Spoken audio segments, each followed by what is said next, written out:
yeah. There we go. Right into my face. Right into it. Right into it. Jon Madd! Yo, that's me. Welcome back. Hello. Jon Madd in the house. In the house. In a really sick house, actually. Like an awesome house. Thank you. We did not plan all three people wearing white shirts, No. but it just sort of happened that way. That's what happens when we're cool like that. It's the first time this year I've actually worn a white shirt. You're right. Yeah. What made you wear a white shirt today? Because it's too fucking hot. Okay. You're right. I wanted to try and... white's meant to reflect sunlight and heat. You're right. So Well, I feel like that when it's too hot as well. I just tend to put... I don't know why. I just feel like black shirts... I don't think it actually does much of a difference, hey? They say it absorbs heat more. What, a white shirt? No, a black shirt. A black shirt. Yeah, black shirt. Yeah, But yeah. there has to be sunlight. I think in regular, like, just ambient temperature, there's no real difference. But how much heat can a t-shirt actually absorb? Yeah, that's true as well. I don't know. Not sure. I just chose to... also So why'd you wear a white shirt, Johnny? So I can reflect the nice colours Yeah. into the podcast. Yeah. You know, a bit of a festive... Yeah, mood. okay. Yeah. Mm. Happy holidays, everybody. Ho, ho, ho. Ho. Yeah, ho. Humbug. Yeah. What's been happening, dude? I've been busy like this whole Yeah? year. I've been like it's just gone by. Last thing I remember was Fringe, and then next minute it's Fringe coming up again. Yeah, what the fuck, hey? Yeah, right. That passed really quick. Yeah. I mean, I've been at school. I've been teaching, doing my day job, getting pretty good at it. I think. Well, I think. You actually care about your job, right? I do. Well, on the good days, I do. And I think like this year, I've been there for 3 years, and it's I think I'm starting to see the effect that I'm having on the kids in a positive way. Strangely, but seeing the kids grow and actually feeling proud of them growing. So I think that's been good. But they've been keeping me busy, and I've been. Aside from that, of course, working at Holy Moly, doing magic on the weekends and parties and stuff like that. So still doing the magic on top of the teaching, and just I think finding that balance has just kept me down busy. I mean, I managed to squeeze a holiday to Melbourne for a week and to Japan for 2 weeks in Easter. So, busy but with rewards. The balance is a real test, isn't it? It is. Yeah. It is. It's hard. It's hard, kind of flicking. Trying to be serious in the classroom, and then be the clown on the weekends. And do you feel like you wear, like, I always find if I wear too many masks, I get really worn out. I think so. Well, yeah, I suppose so. But fortunately for me, like the masks that I wear are not far from who I am. From who you are, yeah. I just it's a version of. Yeah. So it's not too bad.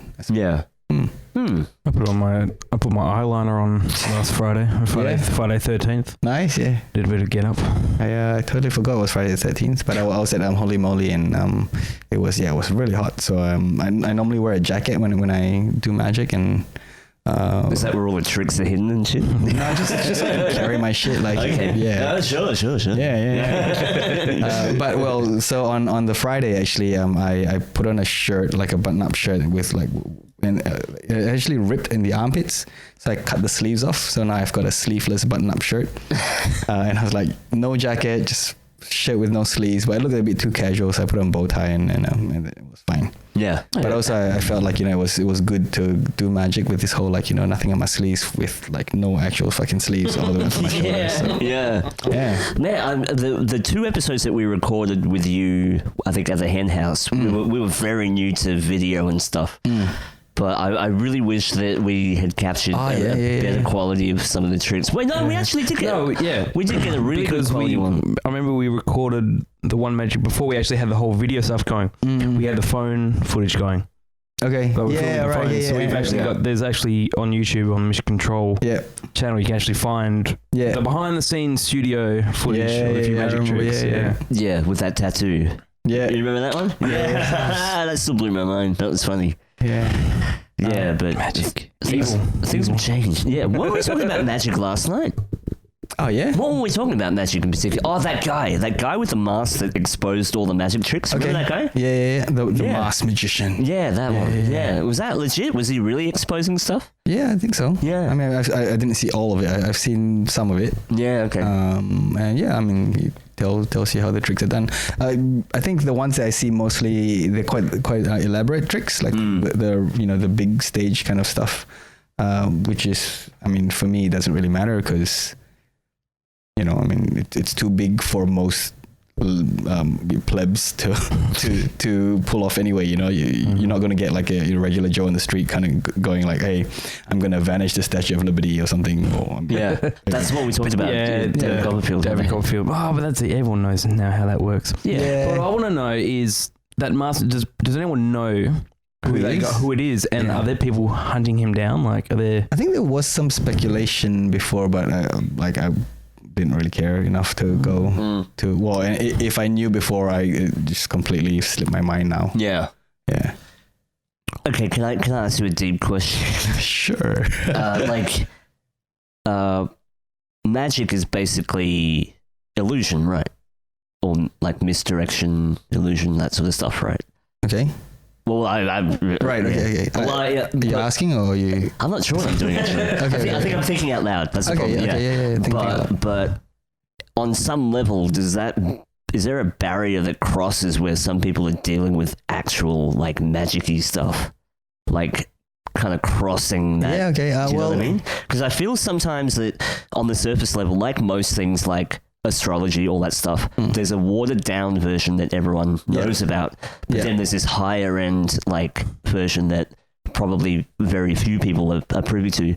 But I always thought, like, are some of these high, like really famous magicians toying with some weird shit, or is that just?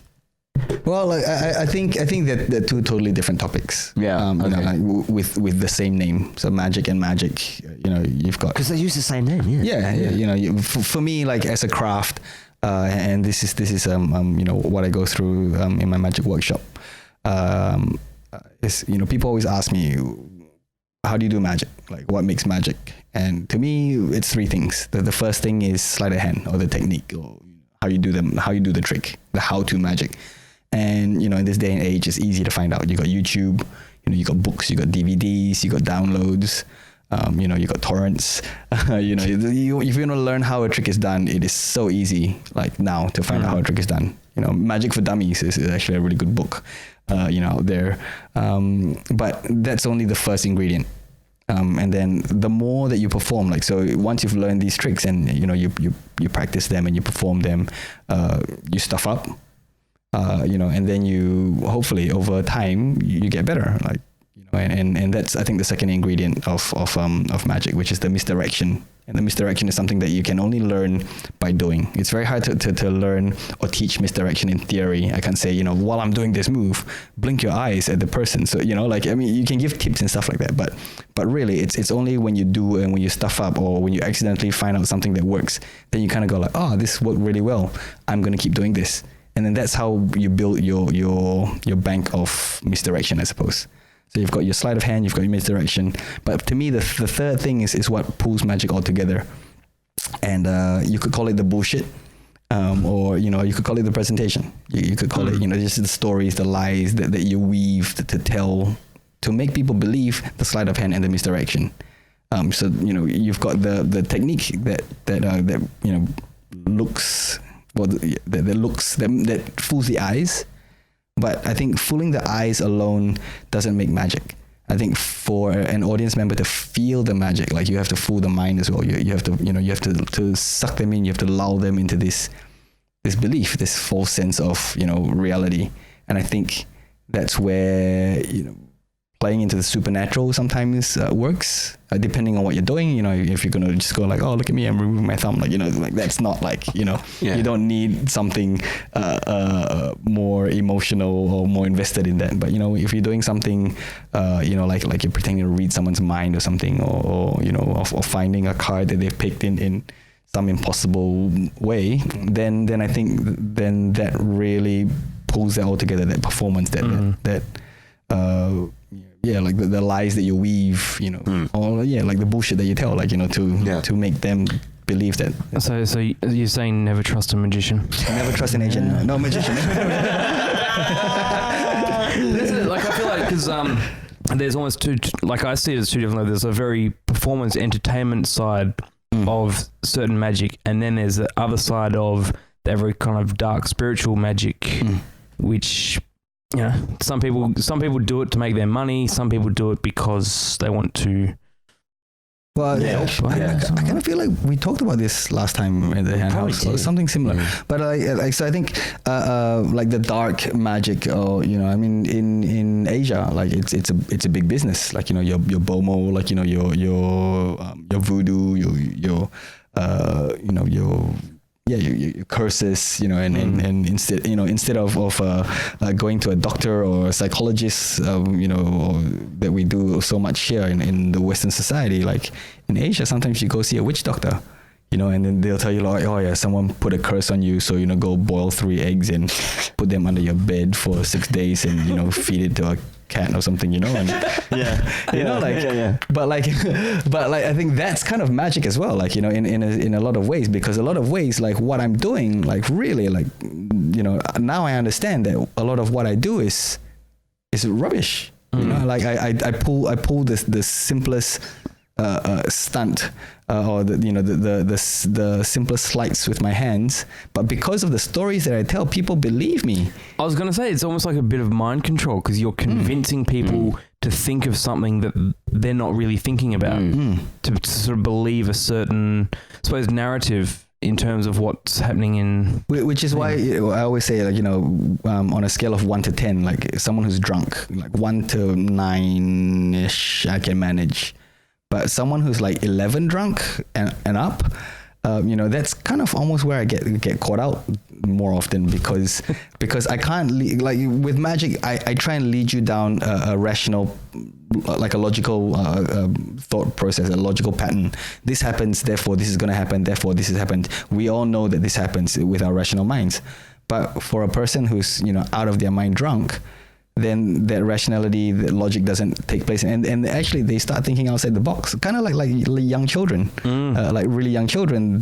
It's quite hard to it's quite hard to try and fool them with you know, like a intellectual magic trick, because they just think, no, wait, you could have just done this, you could have just done that. To most people would be like ridiculous, but because they're kids, it's not. You know? So that the movie The Prestige with Christian Bale, where they got the bird, and they're showing how the bird in the cage and disappears. Yeah, and the kid's like, what happened to his brother? Yeah, like, right. It's kind of that sort of straight. Like, well, that's to the point. Well, you're not thinking like a kid. Yeah, he's just going to sort of think, well, not look at it as a trick. Yeah, just sort of have this open mind as to, well, there's another possibility. And how beautiful is that? That's the real magic, I think. Yeah. You know? But like my favorite tricks are the ones that take time. And I've been working on a magic trick for the last 10 years. Okay. And I think there's another 10 years behind it. Okay. So wait. Well, just wait. I'm looking forward to it. Yeah. But going off what you were saying about how when a person's over a certain level of drunk, they tend to have this more direct line of questioning that a sober person or a less drunk person wouldn't logically go to, right? Maybe direct's not the word, but like direct in the sense that like there's no filter. Yeah. So like, you know, logically, if I take a deck of cards and you pick a card and I put the card in the middle of the packet, logically everybody sees the card go into the middle of the packet because I've made it look like the card's going in the middle of the packet. But, you know, like a person that's kind of drunk, they'll be like, oh, like, you know, oh, you didn't do it. Like, you know, and you put the card, you know, that wasn't the card, or like, you know, you put the card somewhere else. And like, you know, and for them, like there's no, like, they're not embarrassed to say the wrong thing, you know, whereas someone who's logically seen the card that like doesn't want to sound stupid, they want to go like, oh, you done that. When obviously everyone can see, like logically, irrationally, you know, what it is what it looks like. So they're almost their paranoia or skepticism actually calls the bluff sometimes, right? Yeah. Man, there's a lesson in that. Yeah. No, because I I toy Get with drunk. it. The lesson is always get 11 drunk. Like I toy with like, what if these illusory sleight of hand techniques can be applied to like other shit, For sure.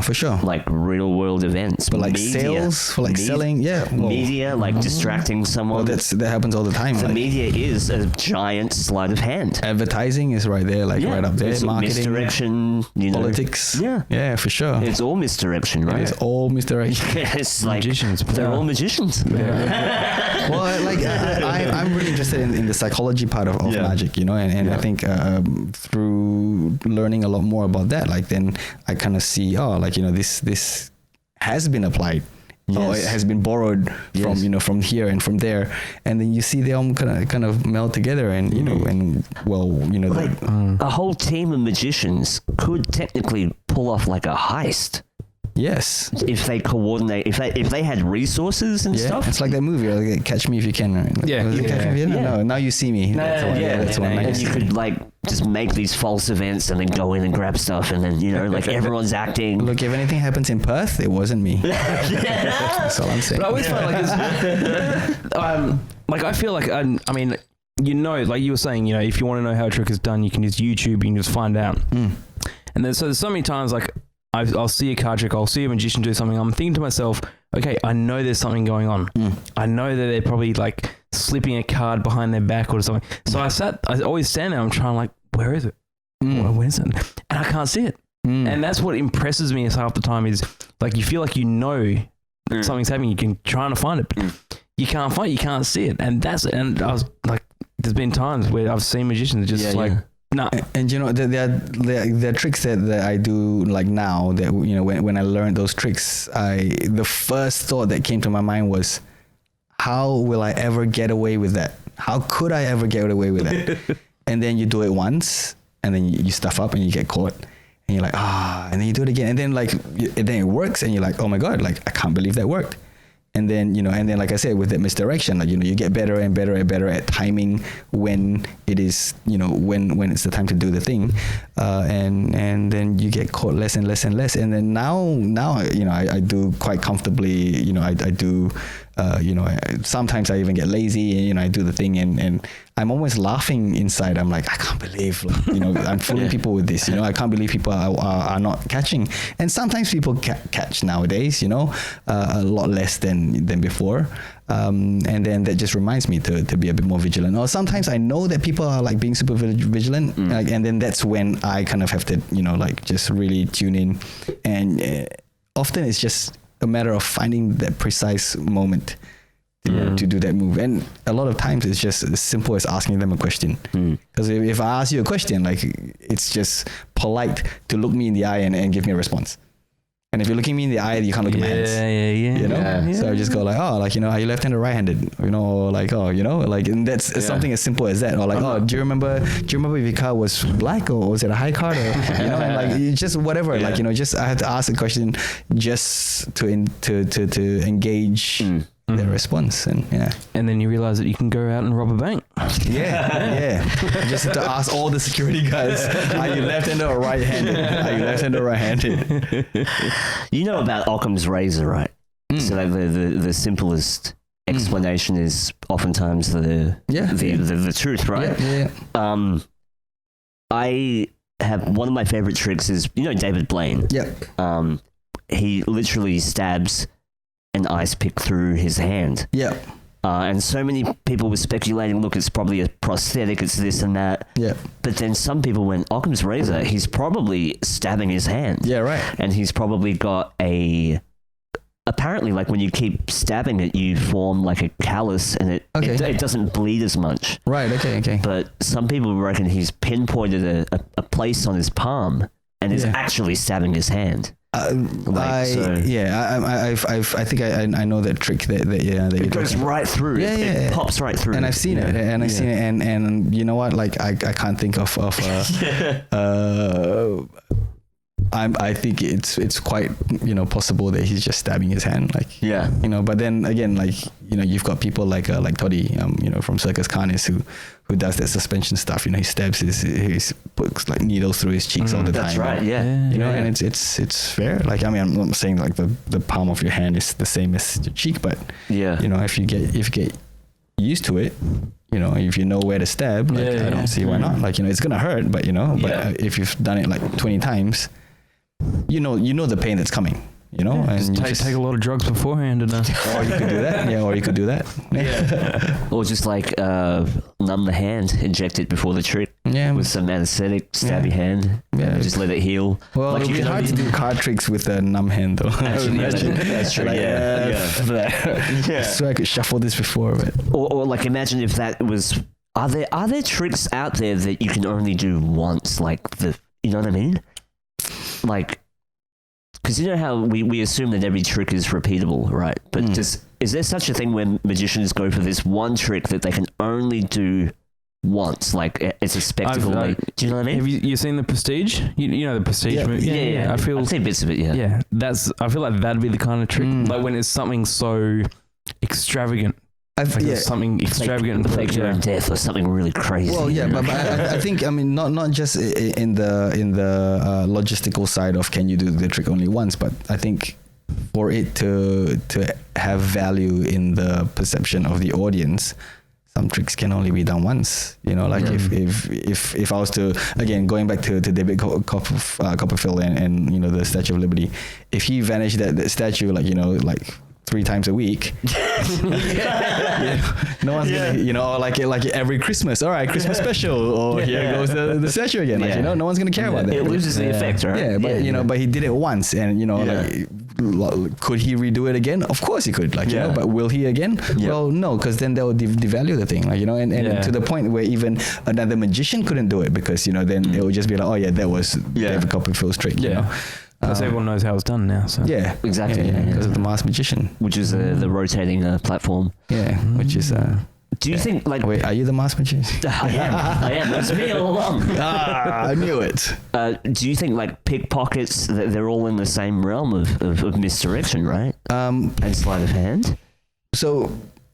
Because they're distracting you as I was learning this again, like when we talk about magic, there's magic as an art form or as an entertainment, and then there's magic that's a bit more mysterious.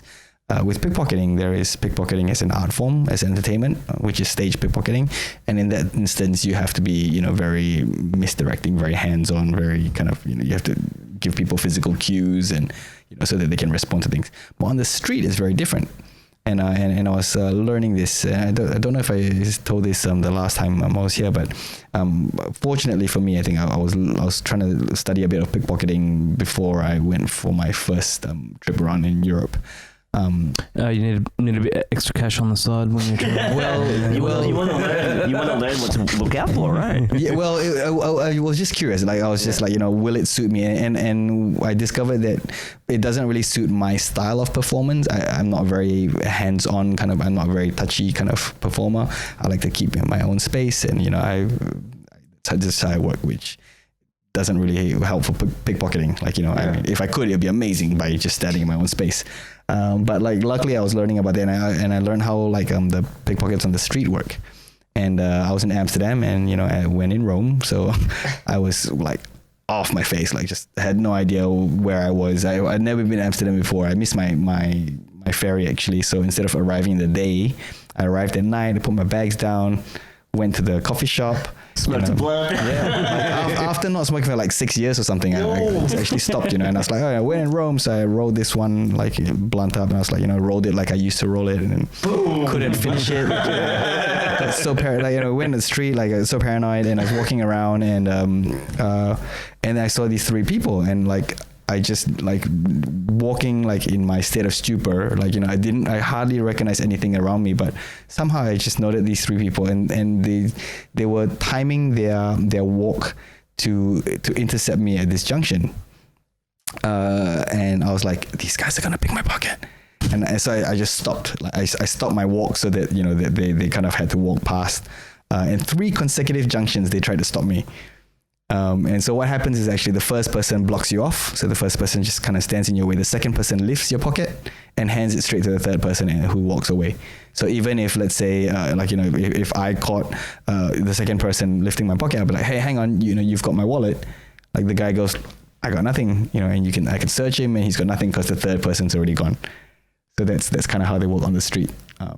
So it's very different from a stage pickpocket where it's just one person, walking around the audience member, distracting them. And so they work in teams, right? On the street, yeah. A lot of them work in like groups, right? There'll be like a spotter and then someone else doing other shit. So I think actually what I noticed was when I was walking, I think they signaled one of them actually signaled the rest of them, and I think I kind of caught that signal, whether consciously or not, and that's when I noticed them kind of approaching me, or approaching like the trajectory that I was walking. I could see that there was three of them, and if I continued walking in that line that I was walking in, they would hit me at the same time, and I was like, okay, so I stopped and I did the tourist thing. I was like, I'll take pictures, and after the third junction, the third one was like super awkward because I think they knew I had to go like across that one street to head back to where all the hostels were, and like they were, they positioned themselves like really well, and I could see in the distance there was like a police car. There were two police on a horse or something like across the canal, but they were too far to do anything, and I waited for this really awkward moment where a taxi came by, and I pretty much like ran in front of the taxi to be in the headlights of the taxi, so that I'm like, they're not gonna pick my pocket in under like the spotlight. Yeah. And then I made it back, with all my contents of my wallet intact. And then of course, when I sobered up, I was like, oh, what an idiot. I should have just let them come and hit me. Just go like, hey guys, I know what you're doing. I'm a magician, and then just kind of play and see if we can swap tips and yeah, but what if they stabbed you? Yeah, well then it'll be worth it, right? It will be a better story to tell. That one time. You had to bring it up, didn't you? Because I'm having flashbacks now. I got pickpocketed in London. Yeah, right. Okay. Yeah, by some literally like 4 weeks ago, right? Yeah. 5 weeks ago. Yeah, right. Okay. Some dude. I was completely blind drunk. Yeah. Okay. Yeah. And walking along, and this dude comes along, and he's, what's up? Let's go out and let's have some drinks and stuff. Yeah. And I think because I said to him like, I've got no money left. And there was an ATM. I was like, no, there's an ATM here. We can go and all that stuff. Okay. Yeah, and this whole thing happened, and then realised that my wallet had been caught because there was another guy there. Yeah. Another guy had come up and tried to say like, oh, come with me or do this and that. So there was, and that's what people have said, that they work in pairs and things. Okay, yeah. But, the thing is, because afterwards this guy came up and, sort of, he alerted me, he let me know afterwards that, your wallet's probably been stolen. Yeah.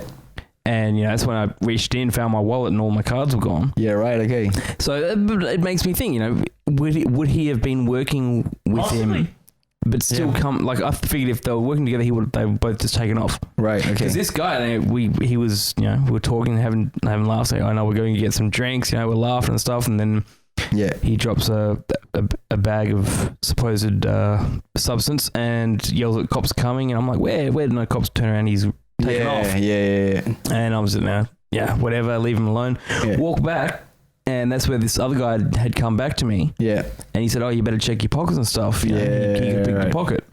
Now, check, my wallet's in my pocket, but the cards are gone. Yeah, right. Bank card, Qantas card, hotel room keys, all gone. Yeah, but I don't feel like if that guy was involved, he would have come back to alert me of the fact that my wallet was gone. Well, but you still don't suspect that guy though, right? I don't suspect that guy. There you go. See.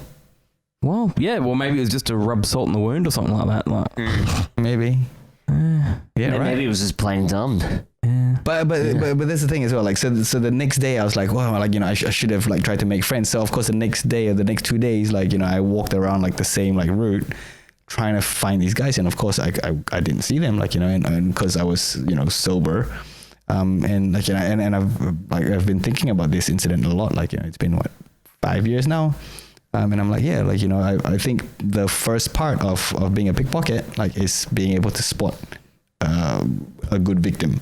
And I think same as a magician when I'm performing, like, I think aside from hopefully getting better at my sleight of hand and stuff, I think I get better at choosing my audience. You know. So who are the most gullible people?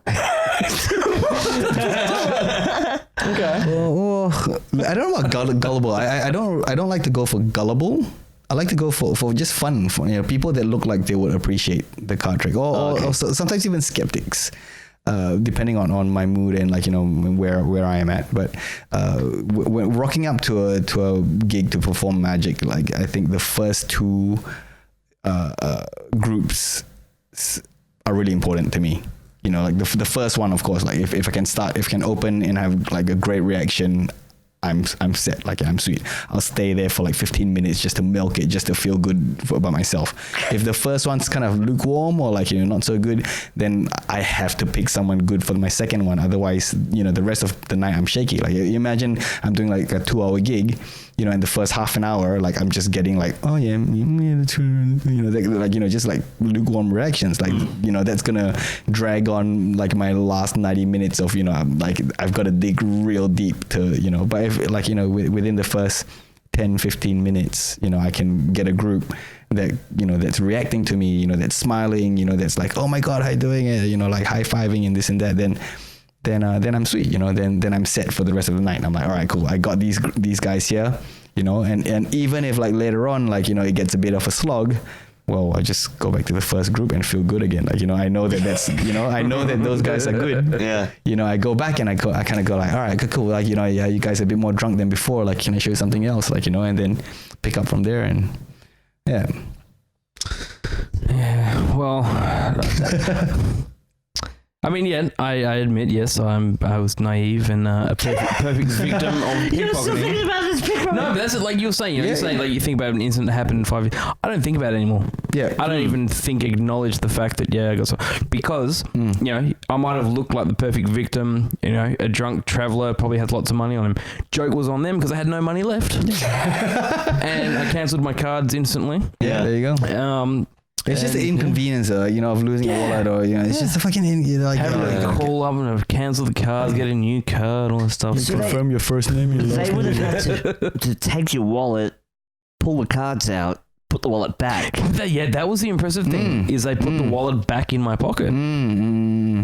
And I'm glad they did that, because I had a few other things in my wallet, a few nostalgia type things. And that's nice. I think that's nice of them. That's why I was happy. I was like, I was laughing, and this guy had come up and told me about it, and I was just laughing. I'm like, So, but did you end up drawing money though, like from the ATM that the guy said? No.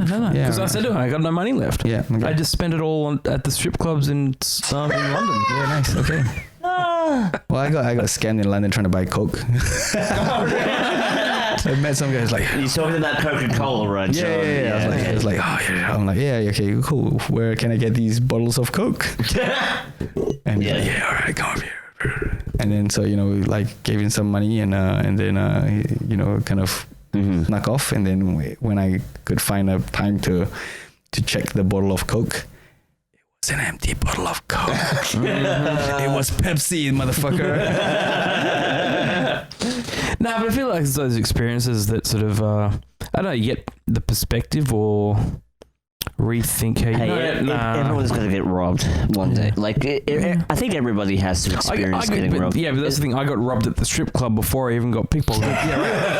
Well, but this is the thing. Like, it's a job. Like, you know, it's a job. Like, these guys, this is their profession. Like, you know, this is what they do. Like, you know, like when I, you know, when you drive past like the window washers, you know, and like they come and they're like, oh, you know, wash your window. And most of the time I don't, because my car's like crap anyway, you know, I never wash my car ever, you know, but like I'm like, hey, look, these guys, like, you know, you know, they've decided that, you know, they're gonna band together, and, you know, they're seldom alone, you know. It's like, oh hey, like, you know, let's come together, you know, 3-4 of us, let's go hit this traffic light and let's stay there for like, you know, 4 hours between this time and that time. And it's a job, like, you know, and same as pickpocketers, like, you know, they go out, they're like, oh, like, it's a weekend, we've got tourists, they're gonna get maggot, let's go hit them. Yeah, you know, and everyone's trying to, you know, make a bit of money because they have to pay for sort of things, whether they're paying for food or for drugs. Who are we to question? Right. Yeah. But yeah, everyone's, I suppose, whether it's ethical, moral, legal or not, everyone's got a way of. I'd rather get hit by pickpocketers than by politicians. and we get shafted by them. That is true. Every day. Yeah. Like, like en masse. And, and we're all just kind of swallowing that shit, So every fucking election, right? every election, and you watch these like motherfuckers, like with their fucking big pockets.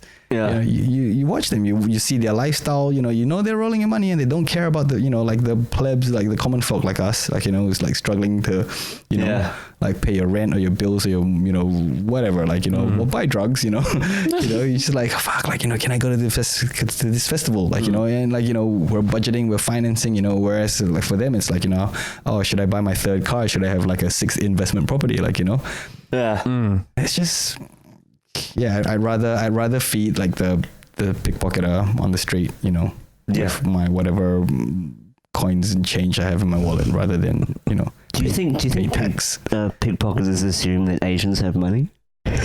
Ooh, I don't. Well, depends on the Asian, I suppose.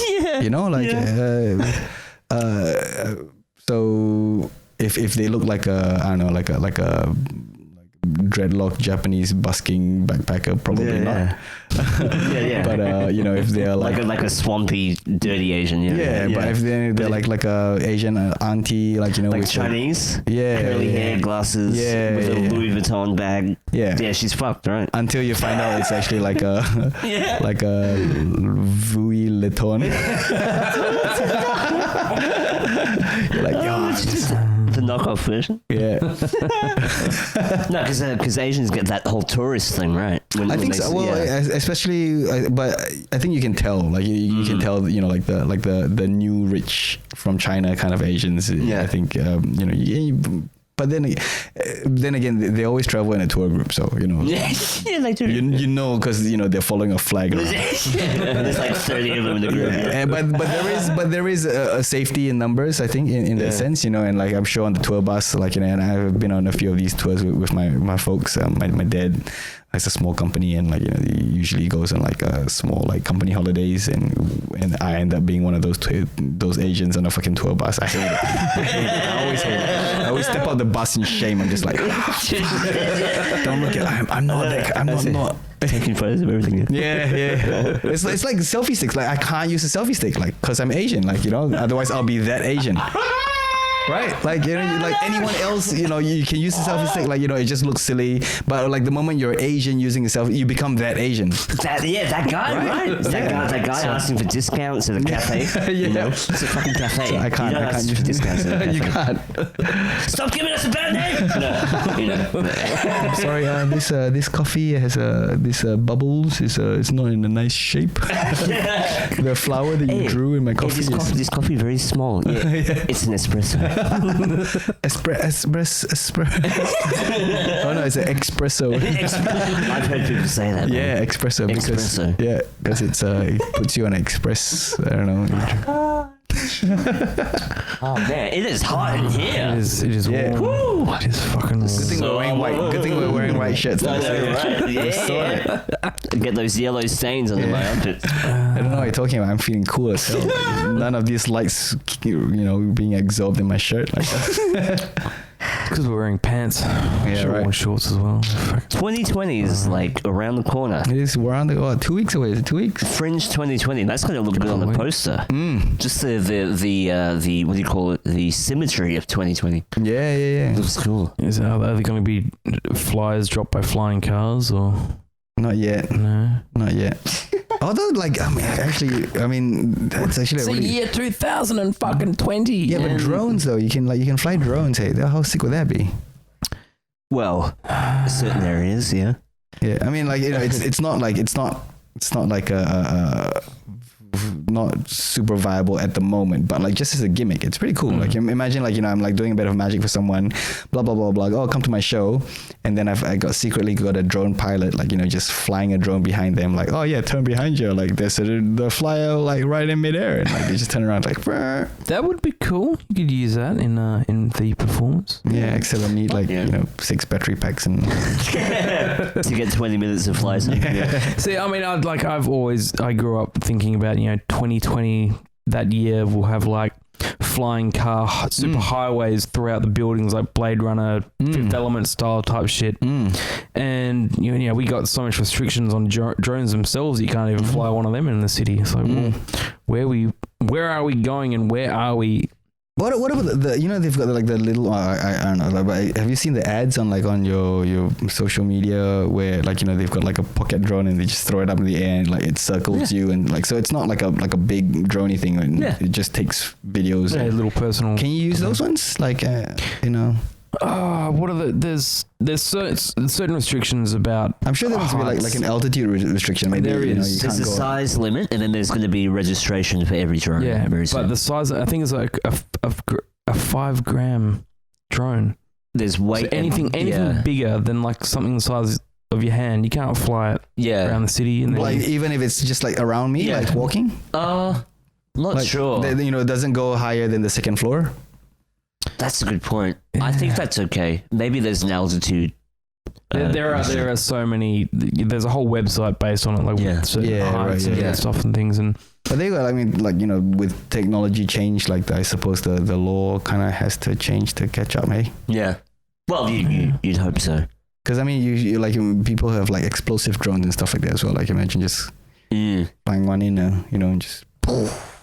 Yes, or just surveillance drones. Why do you have to go so dark, John? Who would use a drone for blowing stuff up? Like me. The military. That's why they were built. I blow up politicians for a start. Like. Well, hey, I mean, if I could have my own Predator drone, but I have to build like a whole fucking landing strip on the rooftop or something. Just go to Florida and buy one. Yeah. There was a lady in Florida that got caught. What was she doing? She was selling military tech, which included a Predator drone. Okay. Just on the dark web somewhere. Yeah. That's some deep shit. Yeah, just go on and buy your own Predator drone. Yeah, I'm struggling even to get my like Wi-Fi to connect properly. So exactly. Do you want the NBN? Sign up. Yeah, I got to sign up for the NBN as well. Oh yeah, I got that in my building recently, but I think I'll do that when I come back after Fringe. Probably. I'm scared. I don't want the internet to get any worse. No, sign up for Starlink. Starlink is coming. You know what Starlink is? No, I don't. Elon Musk's the SpaceX satellite internet constellation that's going up. Yeah, sweet. And they've actually, I saw it down in Busselton the other week. Is it available here already? It's not available. They're currently still building it. They're still launching the satellites. Yep, okay. About months ago, like the start of the year, they launched 60 satellites, and then they went and launched another 60 or so a couple of weeks back. But like Elon Musk, as in like the alien guy, right? Like he's like literally an alien, right? Yeah. Sold. The FCC approved the deployment of over 14,000 satellites. 14,000 satellites at about 350 kilometers above the Earth. That's a lot of satellites. That's a lot of satellites. Well, that's why I was arguing, like, how does he get away with that? Because we're going to be able to visibly see a grid above us. So this is, and I was saying, we talked about this on a podcast earlier on in the year when we were talking about first Starlink. And I was saying how, you know, they probably put up in the sky, you probably won't see it, but they'll be so far away. But when we were down in Busselton, we're down on the beach, we'd had a few drinks, and we were sitting there and looking up, and we saw, you know, satellite travel. Oh, okay, that's cool. Yeah, there's a light. It could be the space station, could be a satellite. Yeah. Then right behind it, another one. Then right behind another one. And for almost half an hour, just a trail. Yeah. Or just a line of all these satellites. And, you know, a few of them were a little bit off, but just traveling in a perfect just arc. Yeah, right. Above the sky. We were like, what the fuck? The other guys didn't really know. I'm like, that's got to be Elon. That's Elon right there. Yeah, right. So it is actually possibly, it's going to be visible when the sun's reflecting off them. Yeah. But the way that they're building it is actually going to be like this grid mesh around the Earth, like a whole blanketing the entire Earth. Apart from the poles, it's just going to be blanketing the planet. Well, okay, so my question is, well, you've got all these satellites going around like the planet. So why are there still flat earthers though? Like where, you know, like, so now like we've literally put these satellites up and, you know, and that's like kind of, you know, going around the globe. Yeah. Why? Where? How do people still? Not sure. How? Where? How? When? Not sure. these people Well, still- a lot of people, the flat Earth movement itself, I think, is actually some sort of a psyop, some sort of a honeypot kind of CIA type thing. Okay. That's what I think, anyway. Okay. But what I think they're questioning, like, is more. A lot of them have religious motivations behind it, Right. especially because I think the Bible mentions that we are on an immovable plane and there's a firmament above. Right. So Okay. they take it literally and go, Yeah. well, there has to be some validity to this and that. But then there's a whole pocket of people that are mainly flat earthers because they're questioning a lot of what NASA are pushing out as well. Yeah, right, So then okay. there's a whole group of them as well. But I actually think there's some weirdness behind the whole flat earth thing. Like, it's gained too much traction. Yeah. Right. Like, and people, like, even people like Neil deGrasse Tyson are, like, actually mentioning it. Like, but there's so much misinformation about a it. lot as of well. misinformation, yeah. But I don't want to sound like I want to give it credibility, but what the theory exposed to me, Like this spring. Hang on. Can I just it's do like that? the moon, dude.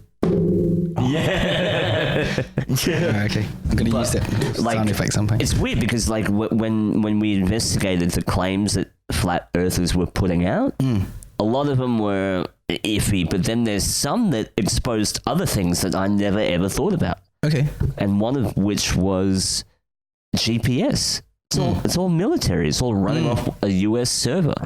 So you're like, okay, everything's digital.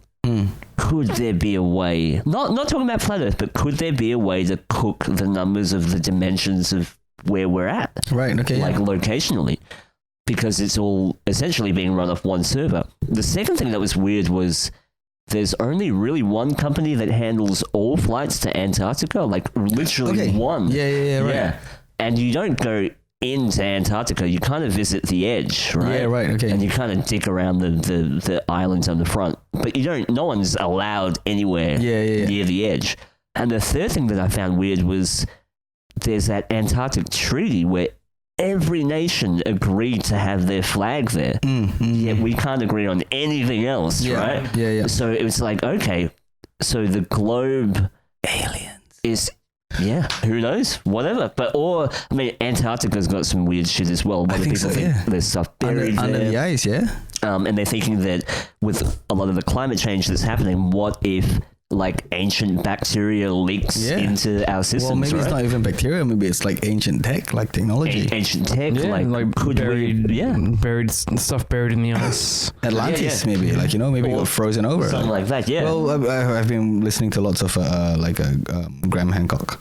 I love Graham Hancock. And like just his like the ancient civilization theories and everything, and just kind of, like this whole. Recently the last thing that I was listening to was how our society, like everything now has gone digital, and when this society collapses, there's gonna be nothing left. Like like with the pyramids, like you had the pyramids, and like and we still don't understand what that is, and like I'm pretty convinced now, that it existed from a civilization before our timeline. Like we can trace our timeline back, as a civilization to Jesus.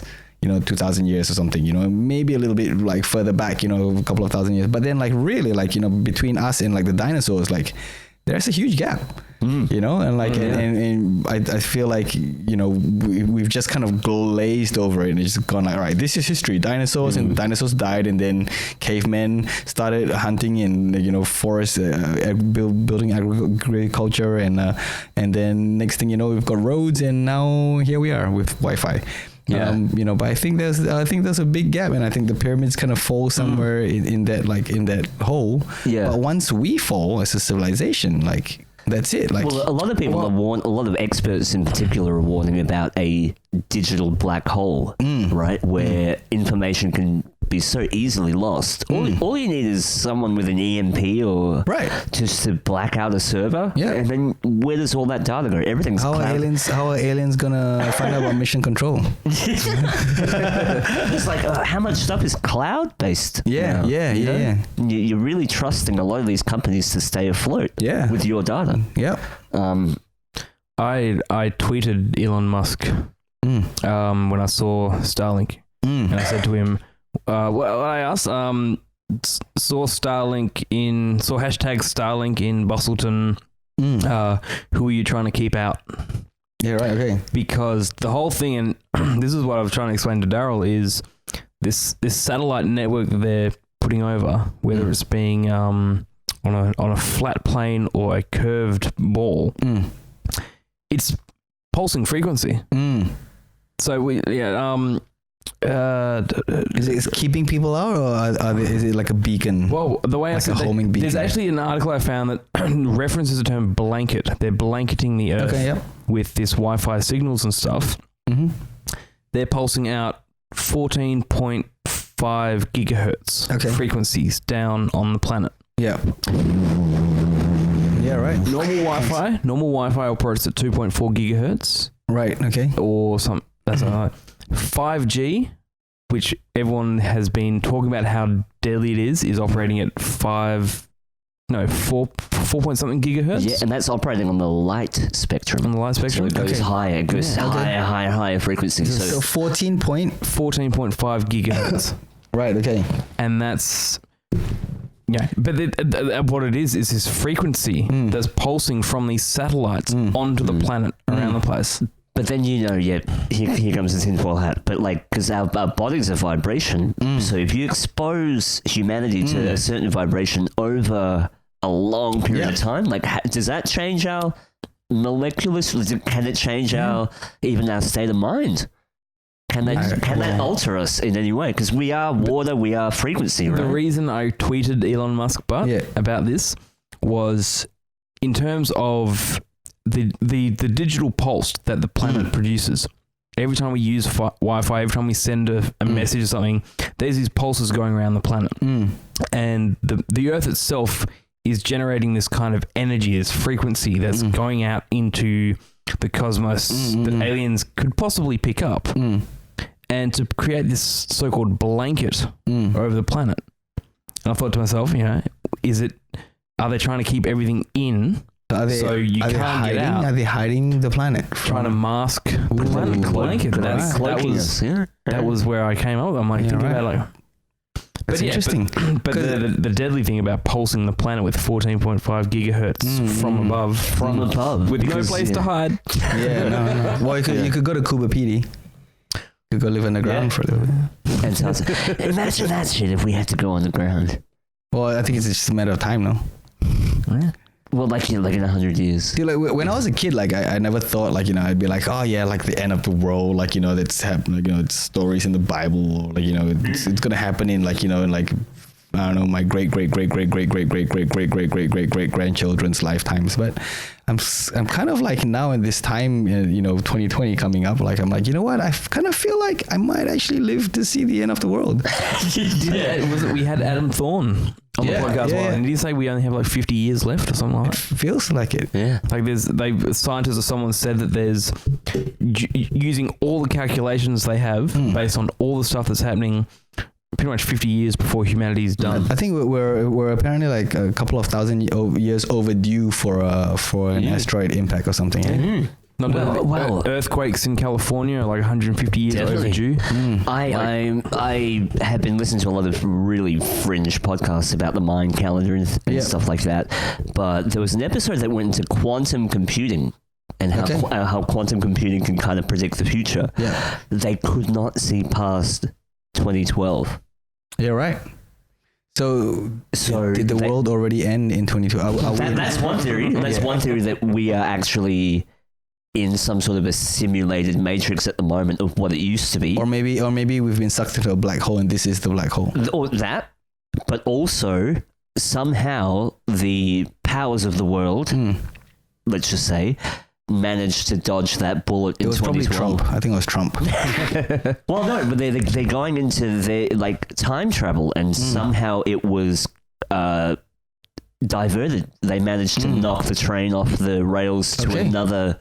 So like we're parallel, like you said, we're past our due date for extinction. Yeah, and so things are feeling really weird right now. Yeah, right. And what we talked about, the singularity, where time eventually will become so dense that everybody unanimously now says that time feels like it's passing really quickly. Yeah. Including children. Like I talk to kids when I work at retail, and they say the same thing. Like they feel like time is sped up. Yeah. And these kids are like 10, 11 years old. You know? Yeah. So it's not just. What if it really is speeding up a little bit? Like I say, you know how we're told that the universe expands, but it expands exponentially. It's actually getting faster as it expands. Yeah.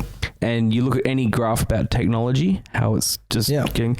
There's like in any sort of development, any kind of evolution, any kind of creation type thing, there's always seems to be this exponential increase. Yeah.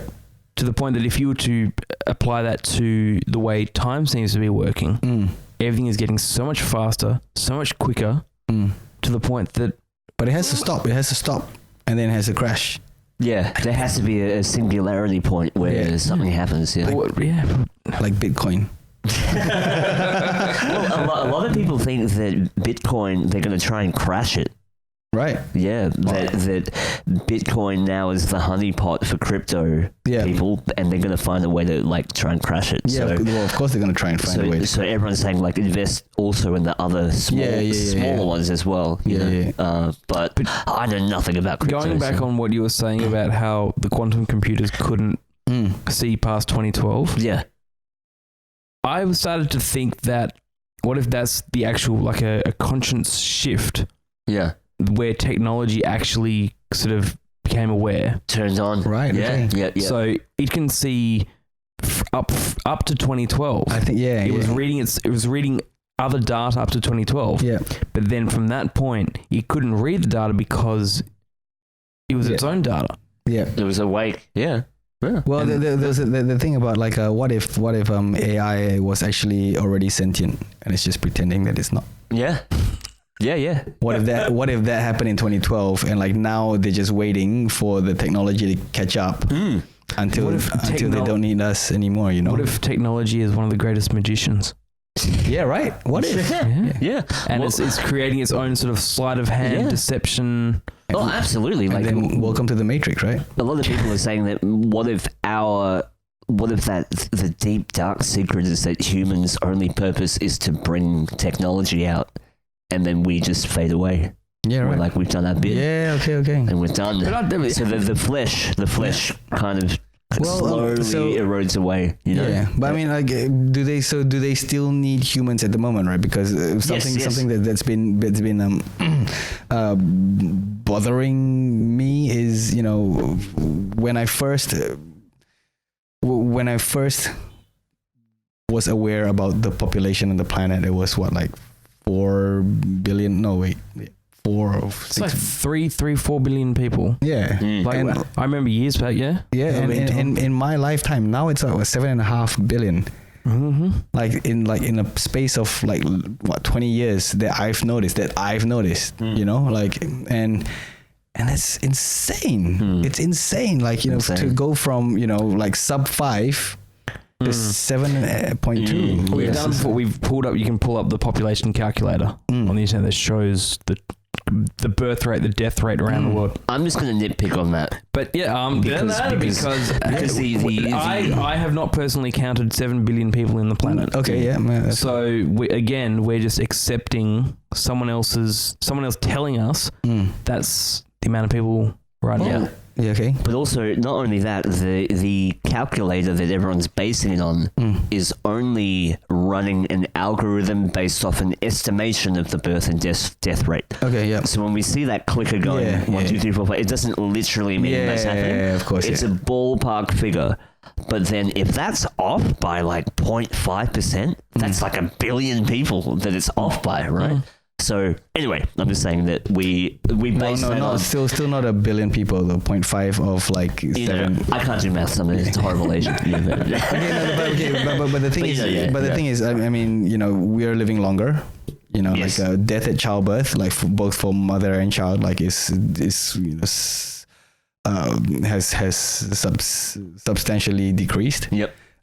So you know, just by that logic, like, you know, Healthcare, all that's better. Yeah. You know, we're living longer. Yeah, exactly. Yeah, you know, yeah. people we're saving people from, you know, from fatal accidents or near fatal accidents. You know, people are having a renewed lease on life. So yeah, we are sticking around longer, and you know, as an Asian, you know, that just means more people on the planet, right? Yeah. Less people dying from birth, less people dying from old age, less people dying from accidents. Well, that just has to mean more people on the planet. Do you feel like the same amount of people are having babies though? I feel like I don't know, like not everyone's having babies. Right? I feel like more people have pets than they do kids. 'Cause in my circle anyway, very few people have babies. Well, and I kind of I'm starting to think, like, you know, not having kids is actually like now the ultimate rebellion against fucking society, because you know, the whole reason why, you know, I think we've been conditioned to in the modern society have more and more kids is because, well, you know, in the past, you know, you need your children to carry on your farm, or you know, for your physical you know, you actually need people around, right? You know, and you know, and then there was a point where, oh yeah, you have children so that people can look after you when you're old, but you know, I think we need less and less of them now. Yeah. And bloodlines that you can pass down. Yeah. But now, like, you know, now really, like, we need children because we need population. We need population because we need consumers. We need the workforce. Yeah, we need the continued workforce. Well, we need the consumers. Consumers, and then you know, like, and then subsequently from the consumers, we need the workforce to provide. You know, and I think that's it. Like, because of this whole. And this has been my gripe for the longest time, like, you know, that we've put so much emphasis on the economy, like we've put it above the environment, and that's just crazy, because It's madness, right? Yeah, It's not sustainable. because the economy is bullshit. Like, the economy is nothing. It's all fabricated. It's all fake. It's a man-made construct. It's literally fake. Right. Money is nothing. It's not real. It's not real. But we're slaves to it. It's the one Absolutely. unified religion that, you know, whether you're like, you know, Asian or, you know, European, or whether you're rich or poor, like, it's the one religion. You don't have. You can believe in Jesus. You can believe in Cash money, bitch. Yeah, that's all it is. That's all it is. That's all it is. Cash money. Two of the prime selling points of Elon's Starlink is A, it'll give you a better connection to Facebook. It'll make Facebook go faster. Okay. And B, it actually will make the stock exchange between New York and London work like 18 milliseconds faster than what it currently works. 18 milliseconds faster. Yes. Roughly those numbers. So let's pollute the sky so that you can connect to Facebook. Now, better. here's the thing, yes. So, but they're saying that they want to bring internet to the entire planet, to everyone that doesn't have internet. They're talking about, you know, the countries that don't have access to internet. And I look at it on one point, so in terms of, say, education, it could be a good thing, allowing people in, say, third world countries that don't have access to the internet, to allow them to learn and do all that stuff. Sounds good. Yeah. But then you still got to get some kid in Somalia buying an iPhone. Yeah. And how's pulsing 14.455 gigahertz onto the planet going to help them do that? Have you guys seen Kingsman? No. No. I was playing on Foxtel the other day, and I was watching it at my mom's place. Basically, Samuel L. Jackson's a bad guy, and he decides to have these free SIM cards with free internet, free phone calls for everyone.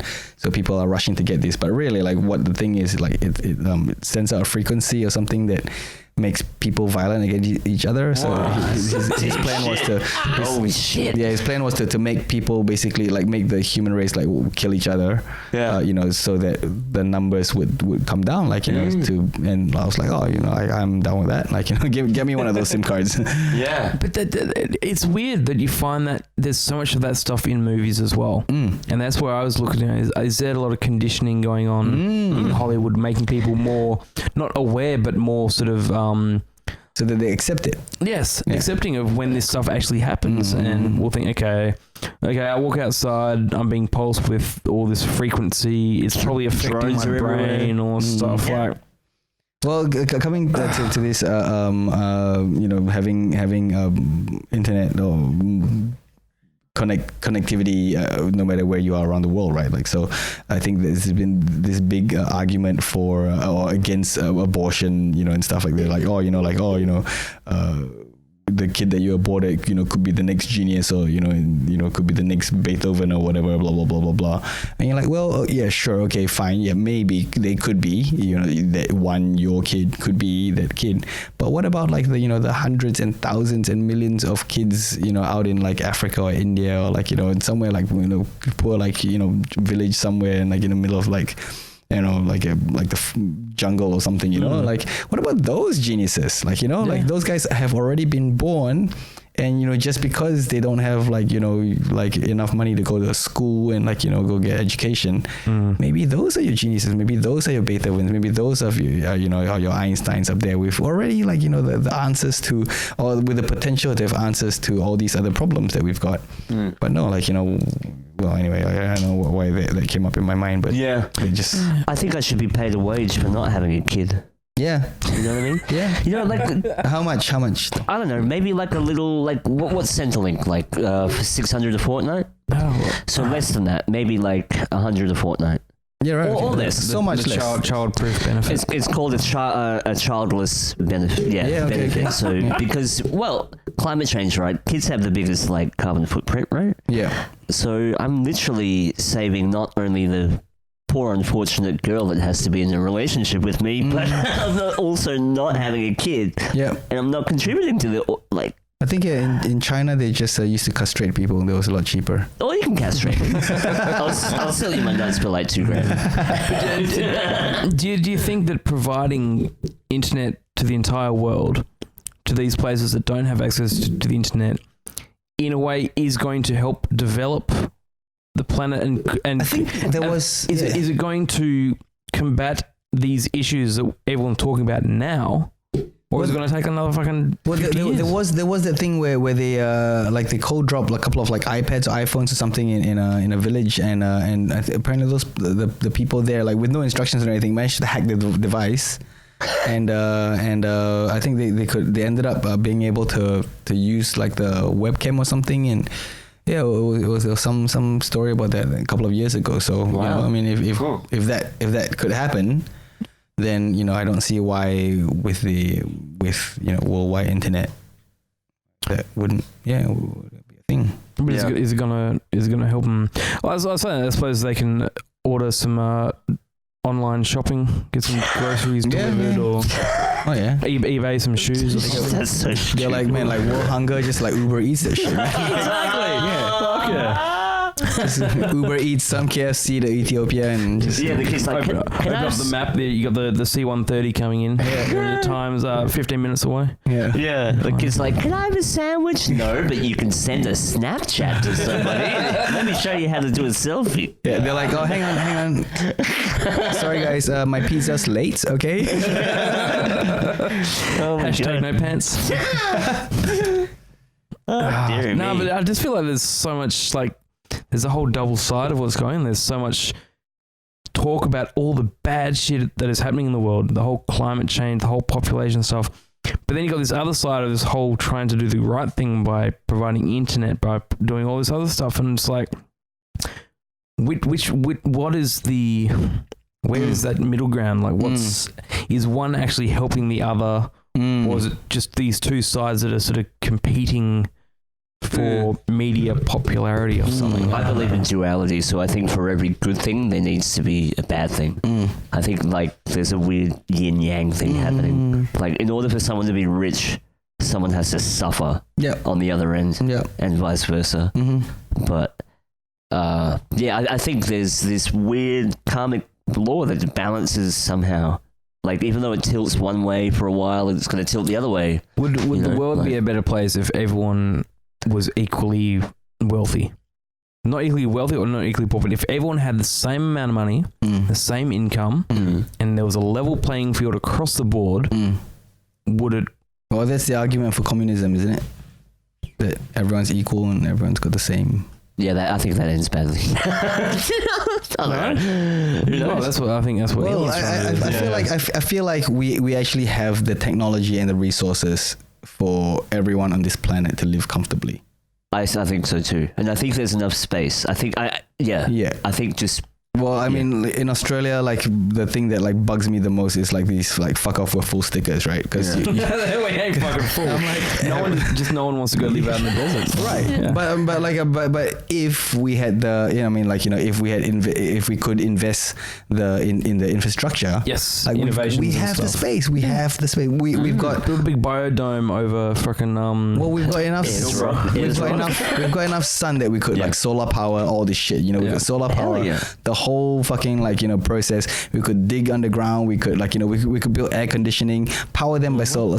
Like we could, if we shared the resources equally to do that, you know.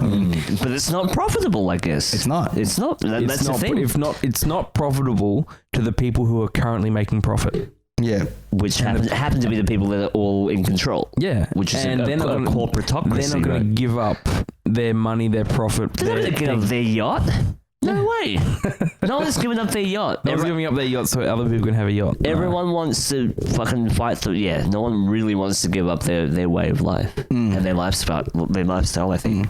You got people like flushing down golden toilets and shit. Like, what the fuck? Like, why? Why? I know. Why? It's sad, but I have a gold-plated iPhone. That's gold-plated toilet. Recently on Netflix, I was watching this Bill Gates, trying to tackle inside Bill's brain. Yeah, and I think he succeeded, right? Like he came up with this like toilet that doesn't need water and electricity and stuff. I'm like, good on him, you know.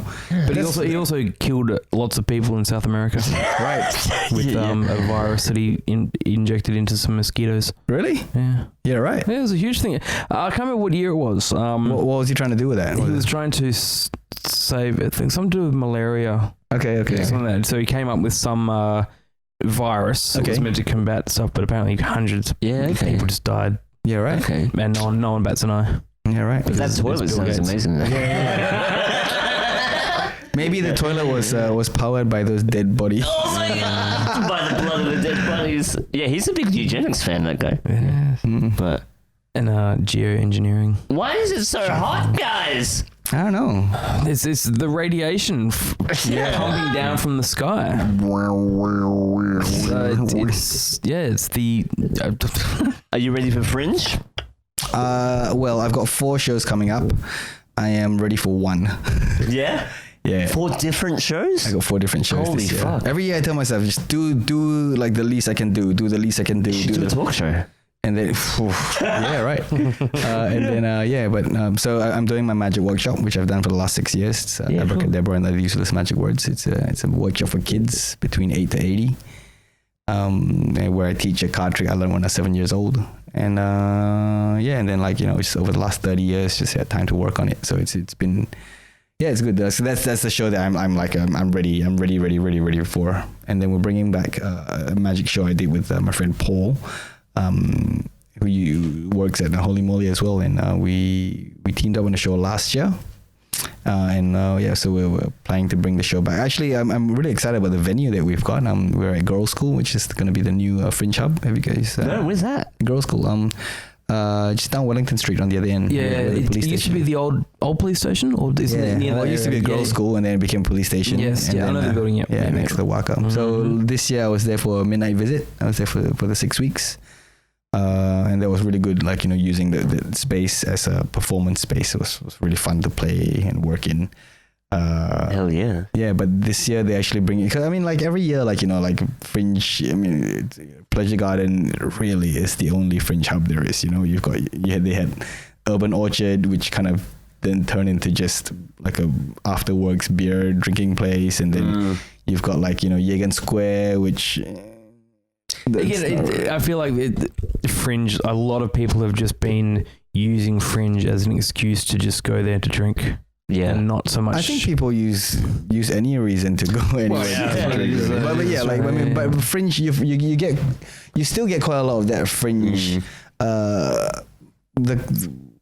I don't know. I find like the pleasure garden where you know I feel like where the heart or the you know of Fringe is, like the vibe just completely different. Even people there who are drinking, like, you know, are not there to get shit faced drunk drinking, you know. Yeah. And what I'm excited about this girls' school venue is that, like, it feels like I think the team have worked really hard to try and make that into like another kind of pleasure garden-y kind of feel where it's a hub where you can just kind of hang out and not even go watch a show, you know, and it's still going to be fun. And I like what they've done with it. I like the vision that they've had with it. So, you know, the front car park of that space is going to be now like the eating, drinking place. And hell yeah.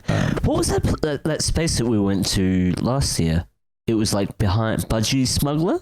Oh yeah, what? Was that what it was called? Mm-hmm. It's like the artist bar. Yeah, the artist bar. Yeah. Remember how we went back there with Sean? There was like a bus. Yeah. No. Like a bussy type thing. I don't remember. What the fuck? Were you drunk? It was like opposite the museum. Like, yes. Yeah. Basically on the Pika area. Across the road from the court. Yep. Yeah, in that middle section. Yeah, I do. Yeah, I know the area. Yeah, you were there. Was I there? And Sean had those cards. You had to show the card, like just a little card. Oh yeah. The budgie card. Anyway, that was cool. But I am looking forward to getting more involved. Yeah, awesome. Yeah, like just seeing more shows. Yeah, we'll just set up our own Fringe thing right here. I mean, like, I'm sure you guys could do like a Fringe like podcast, like, you know. Really well. I always toy with the idea of a roving, like taking that and just walking around with it. Okay. And just talking to people. Yeah. 2020. Well, no, 2021 now, because it's a bit too late for 2020, I think. Yeah. Well, no, I can still walk around. Oh yeah. That's good. But as a Fringe, as official Fringe. No. You want to do a Fringe of the Fringe? We'll do a gorilla Fringe. I think there's actually Gorilla Fest that's happening. I think there's some people who refuse to be part of Fringe are doing a Gorilla Fest. Oh really? Yeah. Okay. Yeah. 2020 will go off the grid. Yeah, right. To stay away from Elon's frequencies. Kubernetes, where is that? Yeah, I reckon. We're definitely going to go on more trips. We're trying to make it more... like acid trips or? Mobile. Yes, acid trips. Mushroom trips and acid trips, yeah. Welcome to the podcast. Here's a tab. All right. We'll start in 45 minutes. Sick, man. Oh, thanks for coming, dude. My pleasure. Sick, Always awesome to chat with you guys. It's man. It's been a big gap, but we're trying to. Yeah, I think we just had a sudden impulse to go through and grab some of the guests that we had on before. Like episode 100 was sick. That was one of my favorite episodes. Yeah, that's still 100. And you were on there with Ben and Sarah and all that. Yeah. And that's when you freaked Ben out with that trick with the rubber band. Oh yeah. How it went through. Oh man, I love. And he went, I gotta leave. And then what was the other one? There was with the you guys had a whippersnipper. Was that when you guys had the whippersnipper? Yeah, that's right. Yeah, you had that special badge for your birthday, right? Oh, the whippersnapper. Yeah, whippersnapper. Yeah. I remember that. It's good whiskey. That was good. Yeah, whiskey. Amazing. Thanks, man. I don't even drink, and I remember the drink. You had a drink. Yeah, I did. Yeah. But I don't normally drink, and I just remember I was like, oh. Yeah, this is really nice. Did you feel a bit of a wobble from the drink? Like, ooh. It was good. It went down really nice and smooth, warm, and it was warm. Yeah. not good for a day like today though. But no. It's too hot. Yeah. Turn off the frequencies. Everybody have a good holiday season. Yeah. Stay safe. Yeah. Wear a condom. Stay safe. Stay cool. Yeah. Stay hydrated. Yes, drink water. Stay positive. That's what I haven't been doing. That's why I haven't been drinking enough water. You need to drink water. I've drank way too much alcohol in the last couple of weeks. Yeah, right. Way too much. Way too much. Bastard. iTunes, Spotify, all that jazz. YouTube if we don't get kicked off. Like everyone else. Jon Madd, everybody. Thank you very much. Yeah. You're amazing. Enjoy.